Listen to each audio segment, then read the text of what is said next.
Last and final over பொறுத்துக்கு விக்கி வந்திருக்காங்க. 6க்கு 6 டிஃபெண்ட் பண்ணணும் சொல்லலாம்.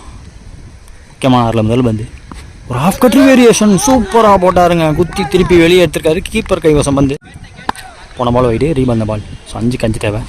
நகர்ந்து போயிட்டாருங்க. ஒரு slower 1 2 close to stems. Wicket கொடுத்துருக்காங்க. பேட் 4 பால் 5 தேவை.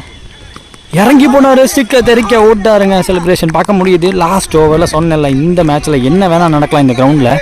6க்கு 8 டிஃபெண்ட் பண்ண கிரவுண்ட் இது. 6க்கு 6 டிஃபெண்ட் பண்ண முடியுமான்னு பார்ப்போம். இது வரைக்கும் பவுலிங் அண்ட் அப்பர் ஹேண்டில் இருக்குது. 3க்கு 5 தேவை.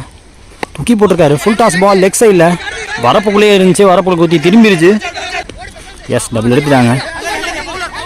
ஐயோ வச்சு ஓடாமல் விட்டாங்க. இங்கே run out. Short covers short point.